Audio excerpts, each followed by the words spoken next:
Hi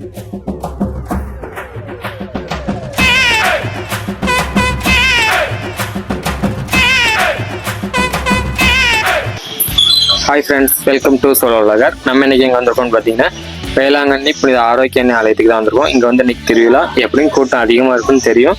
இருந்தாலும் நம்ம வந்து சர்ச்சுக்குள்ளே போய் மாதாவை போய் பார்த்துடணும் அப்படின்ட்டு பேக்கை தூக்கி தொங்க போட்டு வந்தாச்சு. காலையிலே வந்தோடனே பஸ் வந்து ஒரு சம்பவம் பண்ணி விட்டாங்க. ஒரு 2 கிலோமீட்டருக்கு முன்னாடியே எங்களை வந்து இறக்கி விட்டாங்க.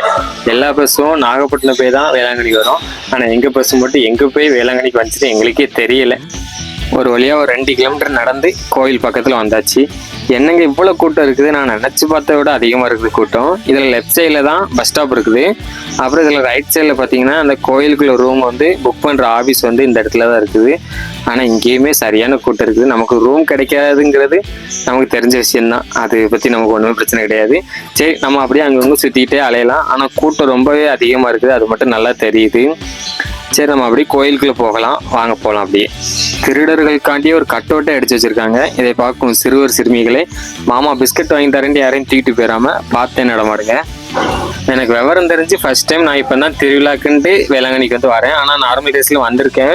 இப்போ கூட மே மாதம் கூட வந்திருந்தோம். அப்போவுமே எங்களுக்கு வந்து ரூம் கிடைக்கல. ஏன்னா மே மாதங்கிறது ஹாலிடேஸாக லீவ் டைமா, அப்போ கூட எங்களுக்கு வந்து ரூம் கிடைக்கல. ஃபேமிலியோட எல்லாருமே வந்திருந்தோம்.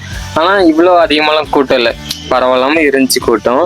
ஆனால் இதுக்கு முன்னாடி நான் சின்ன வயசில் வந்து ஒரு டைம் வந்திருக்கேன் திருவிழாக்கு. அது மட்டும் எனக்கு ஞாபகம் இருக்குது, திருவிழா டைமில் வந்தது. அப்பவும் அவ்வளோ கூட்டம் ஒன்றும் அது என்ன ஃபுல்லாகவே எனக்கு சரியாக ஞாபகமே இல்லை. அதுக்கப்புறம் ஃபர்ஸ்ட் டைம் வரேன். ஆனால் இவ்வளோ பேர் வந்து நிற்காங்க. ஆனால் நான் இப்போ மே மாதம் வந்திருக்கும் போதெல்லாம் இந்த இடம்லாம் இவ்வளோ கூட்டமாலாம் இல்லை. சும்மா ஒரு காலியான இடம் மாதிரி ஒரு ஃப்ரீயாக தான் இருந்துச்சு. ஆனால் இப்போ பாருங்க, இங்கே தான் எல்லாரும் தூங்க கூட செய்கிறாங்க. அப்போ எவ்வளோ கூட்டம்னு பார்த்துக்கிடுங்க. அப்படியே சர்ச்சுக்கிட்ட வந்தாலே போதும், ஐயோ அலைக்கடல் மாதிரி அப்படியே திரண்டு நிற்காங்க பாருங்க. எவ்வளோ கூட்டம். இதுலவே நமக்கு உள்ள போய் மாதாவை பக்கம்னு எப்படியும் ஒரு மணி நேரம் மட்டும் ஆயிரும்னு நினைக்கிறேன். சரி வாங்க, எப்படி இருந்தாலும் நம்ம வந்து இன்னைக்கு வந்து மாதாவை பார்த்துட்டு தான் நம்ம வந்து ஊருக்கு கிளம்புறோம் அப்படின்ற ஒரு முடிவோட தான் வந்திருக்கோம். திருவிழாக்கு ஃபர்ஸ்ட் டைம் வேறு வந்திருக்கோமா, போய் நம்ம போய் பார்த்துக்கலாம். ஆனால் கூட்டம் கொஞ்சம் ரொம்ப ஓடுதாங்க. சரி வாங்க, அப்படியே கோயிலுக்குள்ள போகலாம். அப்படியே கோயிலுக்கு ஆப்போசிட்டில் பார்த்தோம்னா அப்படியே ஒரு நிமிஷம் எனக்கே உடம்புலாம் ஃபுல்லாக எரிச்சிருச்சு. இது வந்து நான் நிறைய டைம் பார்த்துருக்கேன், பார்த்துக்கிட்டுங்க. அதாவது தன்னோட வேண்டுதல் வச்சுட்டு இங்கேருந்து முட்டிங்கால் போட்டு அந்த சர்ச் வரைக்கும் போவாங்க. எப்படி ஒரு 1 கிலோமீட்டருக்கு மேலே தான் இருக்குமே தவிர கம்மியாலாம் இருக்காது. கொஞ்சம் கஷ்டமான இதுதான் அந்த மண் தரையில் வந்து முட்டிங்கால் போட்டு நடந்து போகிறது. ஆனால் தன்னோட வேண்டுதல் நடந்துருச்சு, அதுக்கப்புறம் எனக்கு இப்படி ஒன்று நடக்கணும், எனக்கு ஒரு குழந்தை வேணும் அப்படின்ட்டுலாம் நிறைய பேர் வந்து வேண்டுதல் வச்சு நடந்து போகிறாங்க. ஆனால் அந்த சின்ன குழந்தைகளும் நடந்து போகும்போது நம்மளுக்கு ஒரு நிமிஷம் புல்லரிக்கிறது.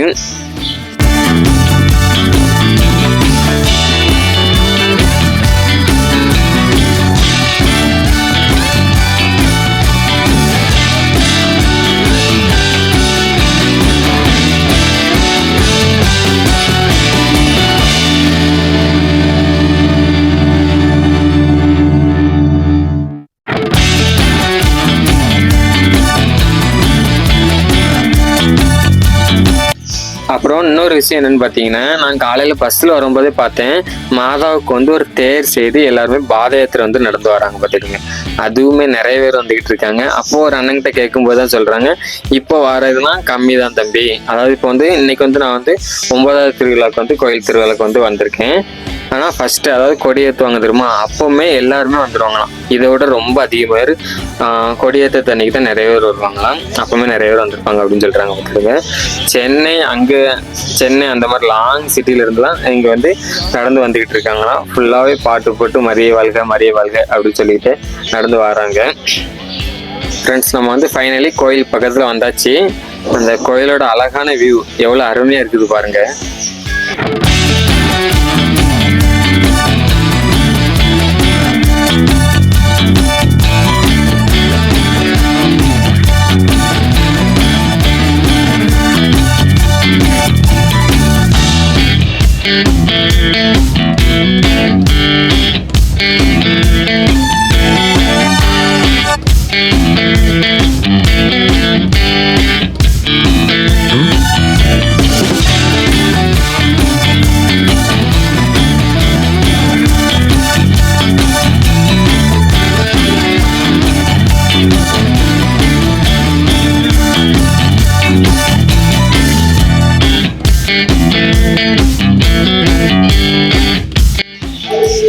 வாங்க நம்ம வந்து கடலுக்கு போகலாம் அப்படின்னு திரும்பி பார்த்தா இங்கேயும் சரியான கூட்டம். என்னடா நடக்குது இங்கே அப்படின்ட்டு சரி ஓகே நம்ம வந்து உள்ளே போகலாம். ஆனால் இந்த கூட்டத்தெல்லாம் தாண்டி நம்ம கடலுக்கு போயிட்டாலும் ஒரு உலக சாதனை படைச்ச மாதிரி தாங்க. சரி ஓகே. அப்புறம் வந்து இந்த சைடு லெஃப்ட் சைடில் வந்து திருத்தல பெயராலே மொட்டை அடிக்கும் இடம் அப்படின்னு இருக்குது. இங்கே பாருங்க கூட்டத்தை பாருங்க. வெளியே இவ்வளோ பேர் லைனில் நிற்காங்க, அப்போ உள்ளே இவ்வளோ பேர் இருப்பாங்க. நான் ரீசெண்டாக மே மாதம் வந்தேன் அப்படின்னு சொல்லி தெரியுமா, அப்போ வந்து எங்கள் பெரியப்பாவுக்கு வந்து மொட்டை போடக்கு வந்தோம் பார்த்துருங்க. அப்போவுமே நாங்கள் வந்து உள்ளே போய் உட்காந்து ஒரு மணி நேரம் உட்காந்து அதுக்கப்புறம் தான் மொட்டை அடிச்சிருந்தோம். அப்போ இப்போமெல்லாம் வெளியே நிற்கிறவங்களுக்கு நிலைமையை பாருங்க. எப்படியும் காலையில் ஒரு 8 மணிக்கு வந்தால் நைட்டு 8 மணிக்கு மொட்டை போட்டுருவாங்களா தெரியல. எப்படியும் கூட்டம் அதிகமாக தானே இருக்கும், சொல்ல முடியாது. மறுநாள் காலையில் கூட வந்து மொட்டை போடலாம்னு நினைக்கிறேன். வாங்க நம்ம அப்படியே உள்ளே போகலாம். பரவாயில்லைங்க, இங்கே கொஞ்சம் கூட்டம் கம்மியாக தான் இருக்குது. ஆனால் வெயிலும் அடிக்குது, இப்போ மழை வேற தூத்துற மாதிரி தெரியுது. அப்போ காக்காக்கும் நரிக்கும் கல்யாணம்னு நினைக்கிறேன் அப்படின்னு சின்ன வயசுல சொல்லுவாங்க. உண்மையாக பொய்யான்னு தெரியல. வாங்க நம்ம அப்படியே பீச்சுக்குள்ளே போகலாம். உள்ளே போக போக தாங்க தெரியுது குளிப்பதற்கு தடையாம் கட்டையை போட்டு கடலே அடைச்சி வச்சுருக்காங்க. இப்போ வந்து திருவிழா டைமா, அதனால வந்து கூட்டம் ரொம்ப அதிகமாக வரும் அப்படிங்கிறனால யாரையுமே குளிக்க வந்து அலோடு இல்லை. ஆனால் லெஃப்ட் சைடில் போலீஸ்காரங்க நின்னாங்கன்னா ரைட் சைடில் உள்ள மக்கள் எல்லாம் கடல்ல போய் குளிக்காங்க. இதே லெஃப்ட் சைடில் உள்ள போலீஸ் ரைட் சைடு வந்தாங்கன்னா லெஃப்ட் சைடில் உள்ள மக்கள் எல்லாம் கடல்ல போய் குளிக்காங்க. இப்படியே 2 பேரும் பண்ணிக்கிட்டே இருக்காங்க. காவல்துறை சொல்றத யாருமே கேட்கல. அவங்க சொல்றத நீங்களே கேட்க பாருங்க.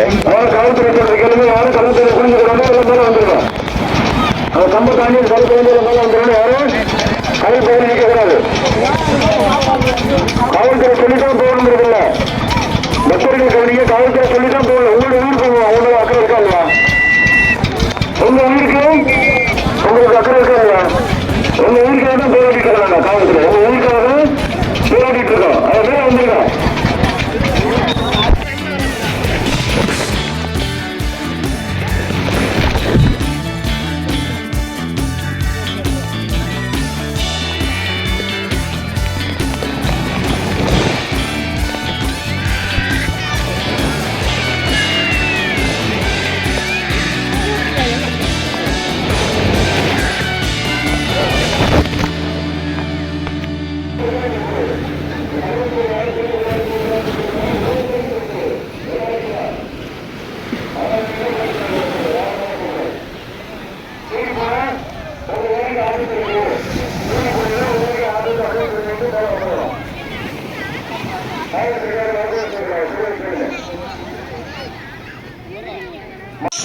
ஃப்ரெண்ட்ஸ், கடலில் வந்து குளிக்க விடல, அதனால கால் மட்டும் நினச்சிட்டு ஓடியாந்தாச்சு.